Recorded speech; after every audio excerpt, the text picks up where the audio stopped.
I want to go back home and where my real house is. According to his parents, Matthew was deeply traumatised when he recorded this video. No. He was 15, autistic, and they claim trapped in a unit, ill-equipped to help him. What are you missing, Matthew?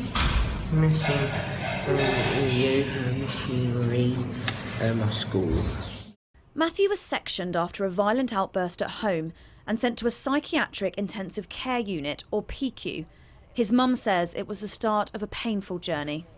While Matthew was there, he was deteriorating catastrophically, so he didn't understand why he was there, and he thought he was in a prison.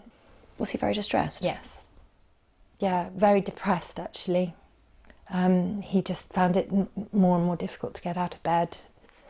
PICUs are only designed for short-term stays, intended to bring crisis situations under control.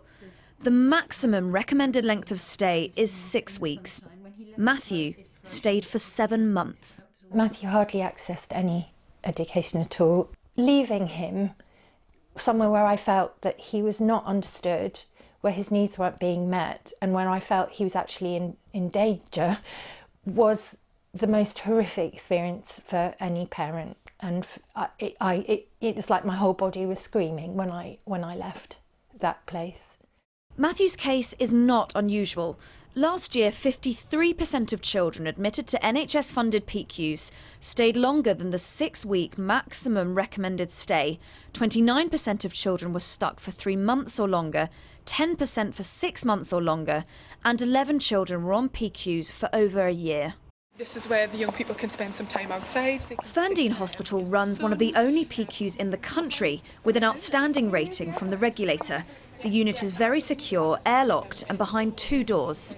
This is one of our pods where the young people access their education. This is a classroom. The team here hold daily reviews with everyone involved in a child's care to ensure no one stays longer than they should.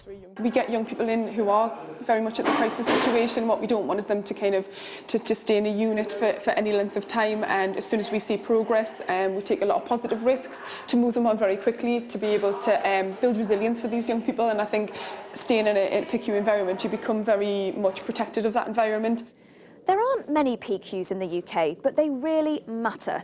And that's because they're treating the most acutely unwell patients. They're at the very apex of the mental health care system. But campaigners say some units, particularly those run by private providers, are giving care that's substandard and even neglectful. They say failings at this level are indicative of failings throughout the system. We've had decades of historic underfunding of children's mental health, and the models of care are really out of date. So now is an important moment where we rethink what the role of hospital and specialist care is, start providing more community-based care.